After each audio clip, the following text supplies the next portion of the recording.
Hello, Night Wanderers. Before we dive in, tap like, hit subscribe, and drop a comment telling where you're tuning in from and what time the darkness found you. Doing so lets YouTube know you'd like more chilling tales just like this one. Now settle in. Let's begin.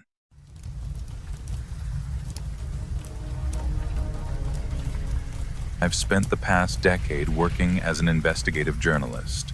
My career has taken me to places I never imagined, unraveling stories that haunt the pages of newspapers and the minds of their readers. It was the summer of last year when I stumbled upon a story that would change my life forever. I was on assignment in the Pacific Northwest, a place often cloaked in mist and mystery, where ancient trees line the horizon and secrets seem to grow as thick as the forests themselves.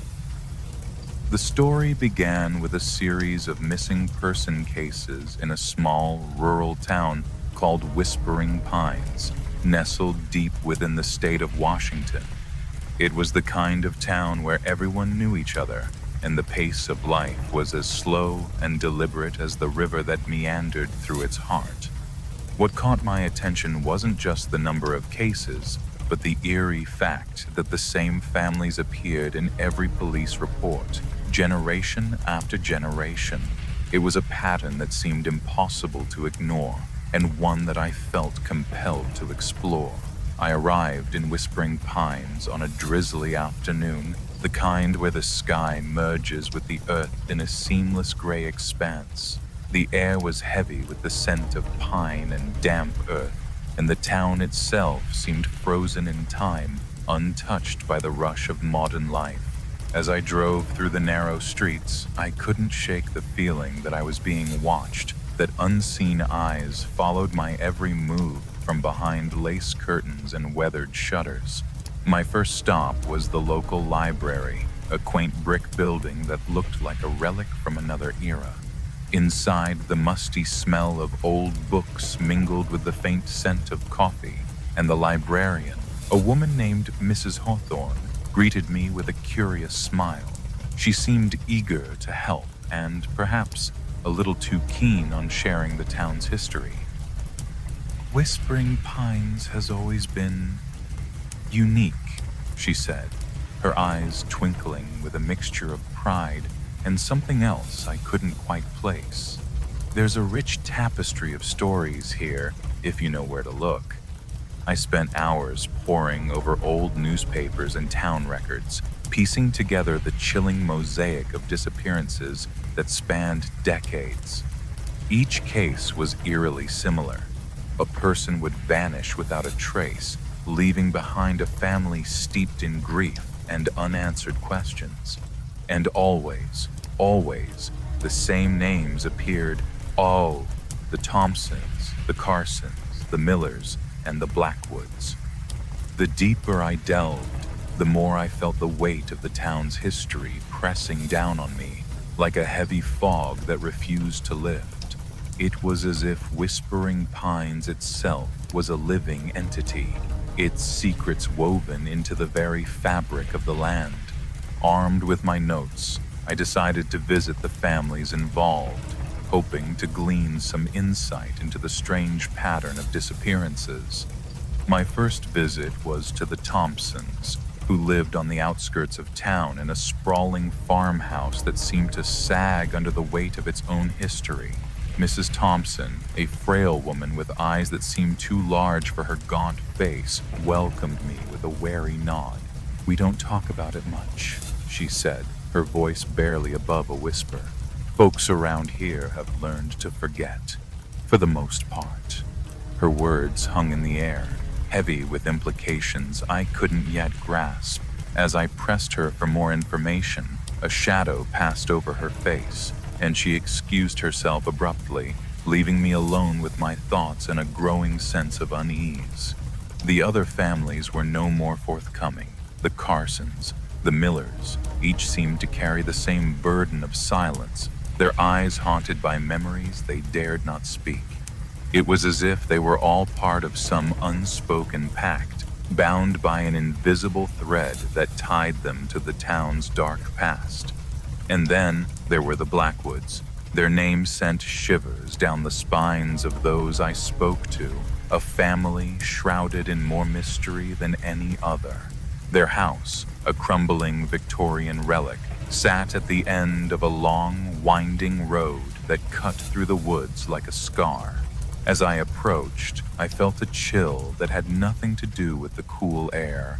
The Blackwoods were the key, I was sure of it. Inside, the house was a labyrinth of shadows and silence, each room filled with relics of a bygone era.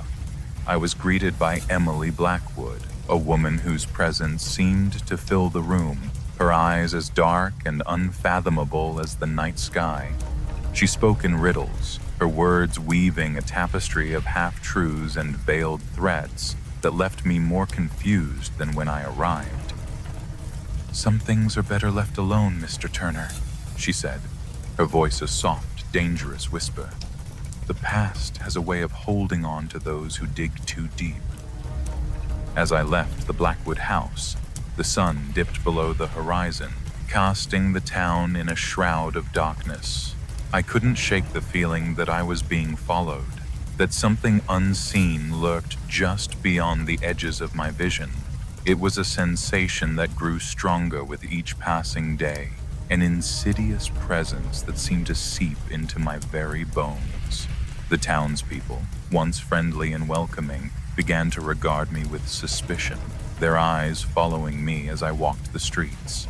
I was an outsider, an intruder in a place where secrets were guarded with a fierce, almost primal intensity. The air was thick with tension, as if the town itself was holding its breath, waiting for something to happen. Then, one night, as I lay in my hotel room, I awoke to the sound of whispers. They were faint, almost imperceptible, but they were there, threading their way through the darkness like a sinister lullaby. I couldn't tell where they were coming from, but they filled the room, suffocating, oppressive. Driven by a mix of fear and determination, I decided to confront the truth head-on. I returned to the library, hoping to find some clue I might have missed.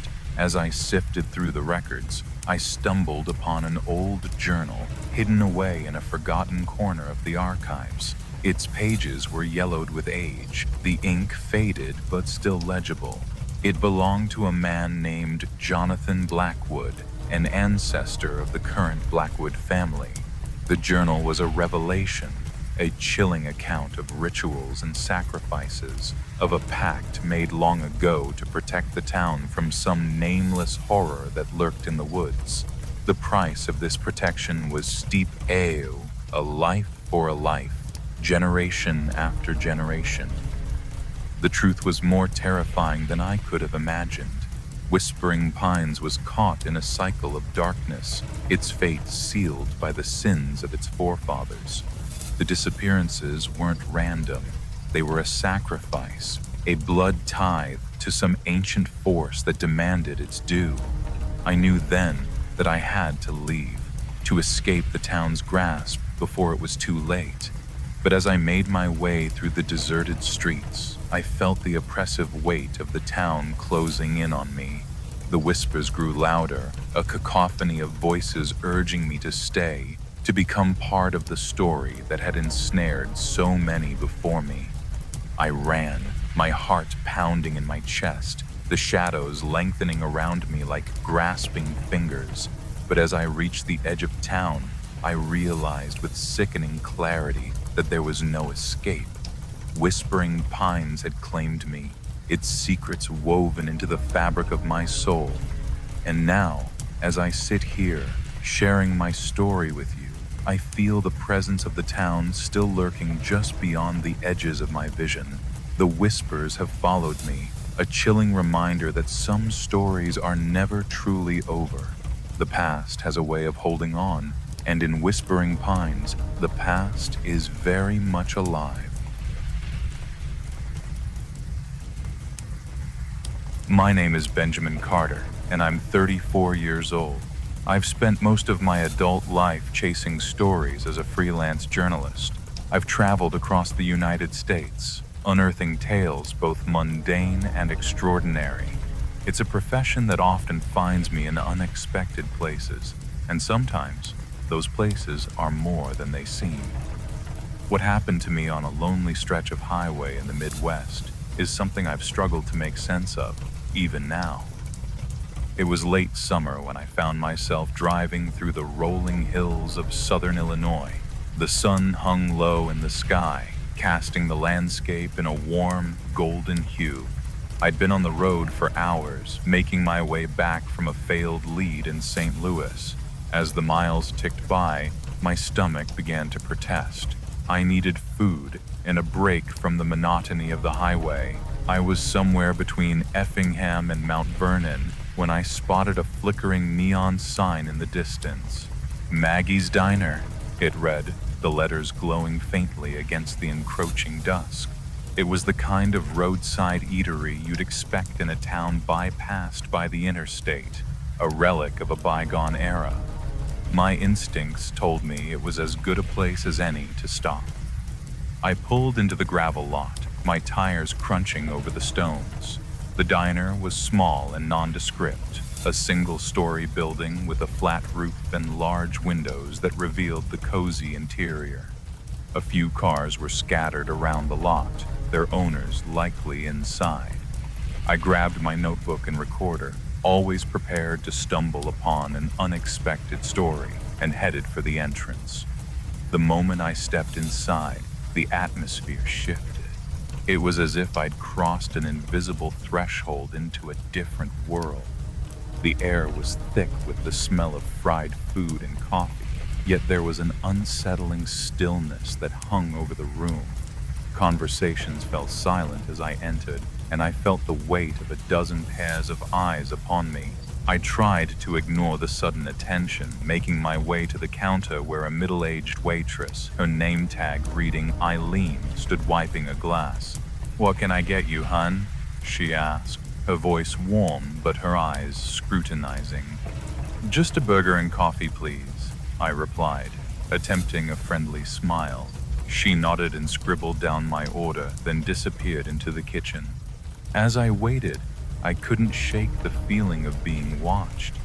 I glanced around, trying to appear casual, but every time I turned my head, I caught movement in my periphery. People were whispering to each other, their eyes flicking towards me before darting away when I met their gaze. It was eerie, this silent scrutiny, and I wondered if I'd stumbled into one of those towns where strangers were automatically suspect. The diner was filled with locals, their clothes and mannerisms marking them as people who'd lived in this area their whole lives. An elderly couple sat by the window, the man nursing a cup of coffee while his wife picked at a piece of pie. A group of men in work clothes occupied a booth, their hushed conversation dying every time I shifted in my seat. Eileen returned with my order, setting the plate and mug in front of me with a practiced ease. "You passing through?" she asked, her tone casual, but her eyes still probing. "Yeah," I replied, "just heading home. Thought I'd stop for a bite." She nodded, but I sensed an undercurrent of unease. "Well, you picked a good spot. Maggie's been here since before most of us were born." I chuckled lightly, trying to ease the tension. Always nice to find a place with history. Her lips twitched into a thin smile before she moved to serve another customer. As I bit into the burger, savoring the greasy, comforting taste, I couldn't help but feel the whispers start up again. It was like being the subject of a conversation I wasn't privy to, and the sensation was both unsettling and surreal. The sky outside had darkened considerably by the time I finished my meal. I paid the bill, leaving a generous tip in hopes of dispelling any lingering suspicion. As I turned to leave, the whispers crescendoed into a hushed murmur that followed me out the door. Back in the car, I felt an inexplicable urge to leave quickly, to put distance between myself and Maggie's diner. The oddness of the encounter clung to me like a shadow as I pulled away from the lot, the diner's neon sign flickering in the rearview mirror until it was swallowed by the night. The road ahead was a ribbon of asphalt stretching into the darkness, and I drove with a sense of relief, the strange atmosphere of the diner slowly fading from my mind. My thoughts drifted to other things, to the work waiting for me back home, to the stories I still hoped to tell. But not long after I'd left the diner, I noticed something in the rearview mirror, a pair of headlights, distant but steadily gaining on me. At first, I paid them little mind, assuming it was just another traveler on this lonely road. But as the minutes passed, the vehicle drew closer, its headlights growing brighter until they were almost blinding in the mirror. I changed lanes to let the car pass, but it didn't. Instead, it matched my speed, staying right behind me as if tethered by some unseen force. A chill ran down my spine, and I felt a prickle of apprehension. I'd heard of drivers encountering aggressive tailgaters on rural roads, and I didn't want to become another statistic. I accelerated, hoping to put some distance between us, but the vehicle matched my pace effortlessly, its headlights unwavering. My pulse quickened, and I could feel the thrum of adrenaline in my veins. This was no coincidence, no random act of road rage. Whoever was behind me had a purpose, and that realization sent a shiver through my core. I took the next exit, a winding road that led into the dense woods, hoping to lose my pursuer in the labyrinth of back roads. The headlights followed, unrelenting, as if they knew every turn, every twist as intimately as I did. Panic gnawed at the edges of my mind, but I forced myself to stay calm, to think rationally. The road narrowed, flanked by towering trees that loomed like silent sentinels. The headlights cast long, distorted shadows that danced across the asphalt, creating an otherworldly tableau. I could feel the weight of the forest pressing in, the darkness closing around me like a shroud. Then, without warning, the lights vanished, swallowed by the night. I braked instinctively, my heart pounding in my chest as I scanned the road behind me. There was nothing. No sign of the vehicle, no indication that anyone had been there at all. It was as if the driver had melted into the shadows, leaving me alone in the oppressive silence of the woods. I sat there for a moment, trying to make sense of what had happened, to rationalize the impossible. But there was no explanation that satisfied, no answer that quelled the unease that lingered like a specter in the back of my mind. I took a deep breath, willing myself to calm down, then turned the car around, heading back to the highway with a sense of urgency. The rest of the drive was uneventful, the road stretching before me like a lifeline.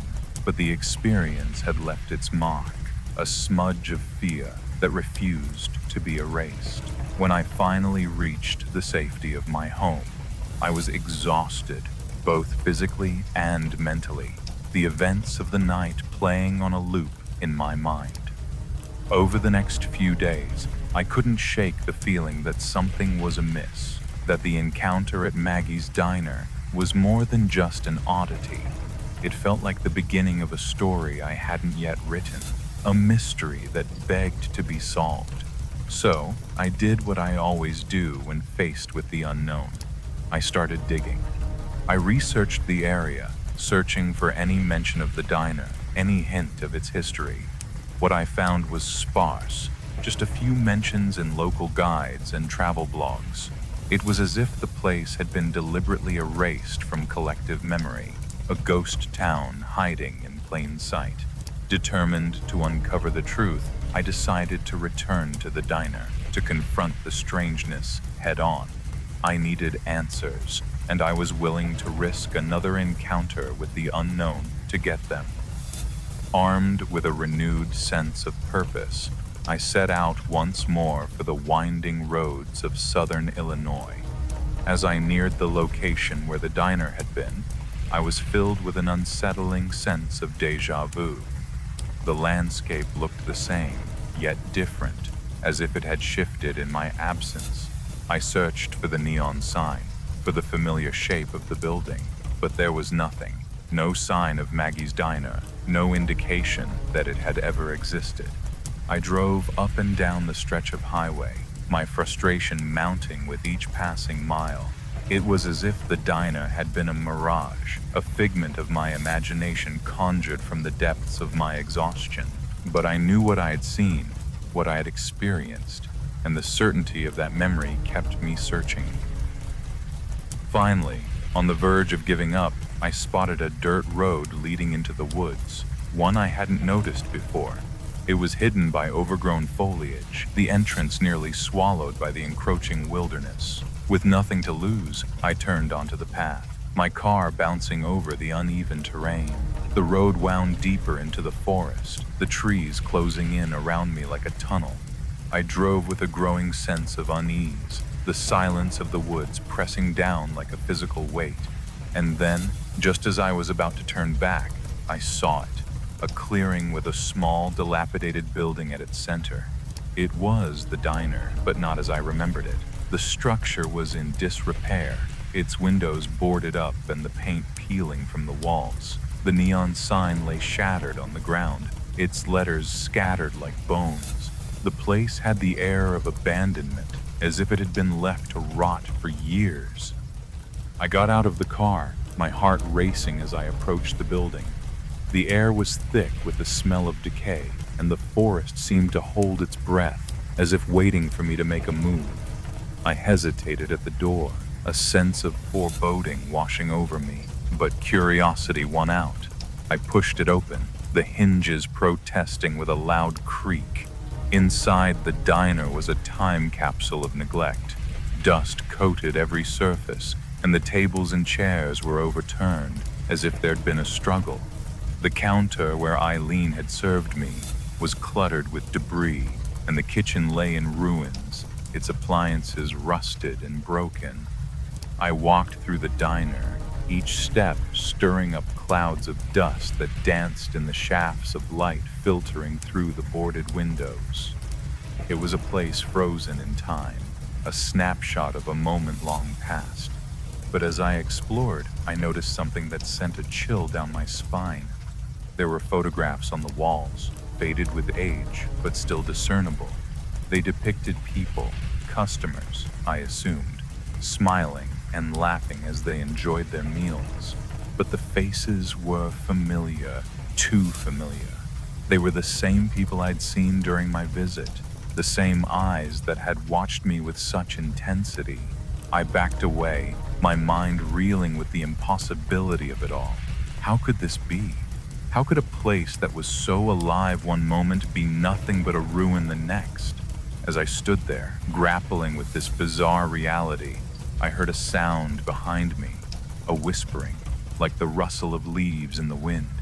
I turned, my heart pounding in my chest, but there was nothing there, just the empty diner, the oppressive silence, and the weight of a mystery that refused to be solved. I stumbled out of the building, my mind racing with questions that had no answers. Back in my car, I drove away from the diner, the forest swallowing the building once more.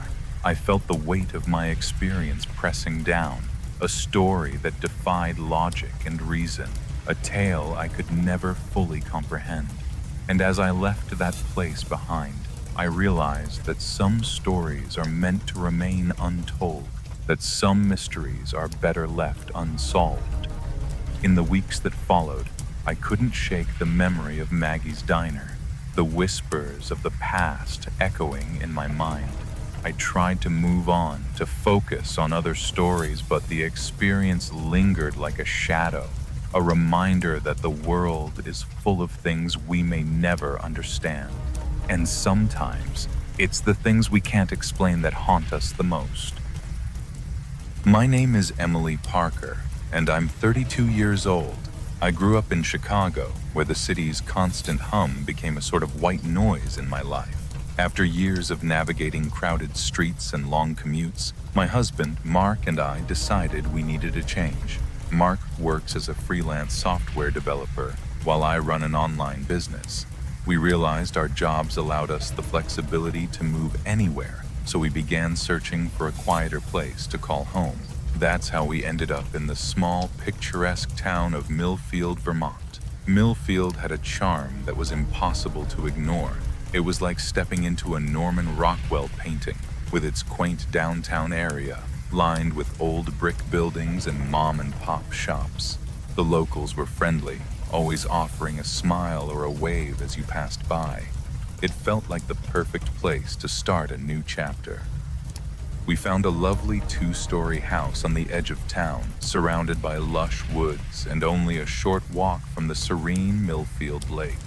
It was everything we had hoped for, peaceful, beautiful, and seemingly untouched by the chaos of urban life. But as idyllic as it seemed, our new home came with a mystery we never could have anticipated. On our first evening in Millfield, we unpacked our boxes, eager to settle in. As we were arranging furniture in the living room, I noticed something odd about the front door. The lock seemed unusually complex, with a series of intricate mechanisms unlike any I'd seen before. Mark and I exchanged puzzled looks, but shrugged it off, figuring it was just an eccentric feature of the old house.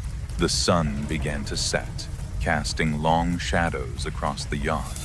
We decided to take a break and go for a walk around the neighborhood. It was a crisp autumn evening, the air filled with the scent of fallen leaves. As we strolled down the street, something peculiar caught my attention. Every house we passed had the same type of lock on the front door, identical to ours. "Maybe it's a local thing," Mark suggested, trying to sound nonchalant. "You know, like a community security measure or something." I nodded, though a sense of unease settled in my stomach. As we continued our walk, I noticed something else. At exactly 7:03 p.m., every single neighbor we observed went to their door, turned the key, and locked it. It was as if they were following some unspoken rule. The next day, curiosity got the better of me. I walked over to our neighbor's house, an elderly woman named Mrs. Hawthorne. She was kind, with a warm smile and a penchant for wearing floral dresses. As we chatted over tea, I mentioned the locks and the synchronized locking ritual. "It's just tradition around here," she said, her eyes flickering with a hint of something I couldn't quite place. Was it fear? "We lock our doors at 7:03 every evening, always have." "But why 7:03? I pressed, feeling an odd mix of intrigue and apprehension. Mrs. Hawthorne hesitated, her gaze drifting toward the window. "It's just how it's done," she replied, her voice a bit firmer. "You'll get used to it." The conversation left me with more questions than answers. Over the next few days, I couldn't shake the feeling that something was off. Mark, on the other hand, was unfazed. "Just go with it, Em," he'd say with a chuckle. "It's probably just a quirky local custom." But it was more than that. I could feel it. There was a tension in the air, subtle yet pervasive, like the entire town was holding its breath, waiting for something to pass. And then there were the sounds. Each night, after the locks clicked into place, a strange silence would descend on Millfield.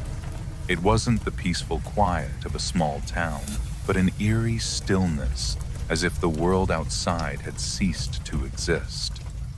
Occasionally, I'd hear faint noises, soft scraping sounds like claws on pavement, or distant whispers carried on the wind. But whenever I mentioned it to Mark, he'd just laugh it off, blaming it on my overactive imagination. One night, as I lay in bed staring at the ceiling, something compelled me to get up and look outside. I tiptoed to the window, careful not to wake Mark. Peering through the curtains, I scanned the street. Nothing seemed out of place at first, but then I saw it, a shadow moving across our yard, too large and too fluid to be a stray animal. I felt a chill run down my spine. The shadow paused as if sensing my gaze, and then it was gone, swallowed by the darkness. I backed away from the window, my heart pounding in my chest. I wanted to wake Mark, to tell him what I saw, but a voice in my head urged me to stay silent, to wait and see. The following morning, I felt a mix of fear and determination. I needed answers. I decided to visit the local library, hoping to uncover something about Millfield's history that might explain the peculiar behavior of its residents. The librarian, a middle-aged man named Mr. Lawson, greeted me with a polite nod. He seemed to know everyone in town, and when I mentioned my interest in local history, his eyes lit up with a mixture of pride and caution. "Millfield has a rich past," he said, leading me to a section filled with dusty tomes and yellowed newspapers, but not all of it is pleasant. I spent hours combing through the archives, piecing together fragments of the town's history. There were stories of settlers and hardships, of prosperity and decline. But one article, dated over a century ago, caught my eye. It spoke of a series of mysterious disappearances that had plagued Millfield every autumn for several years.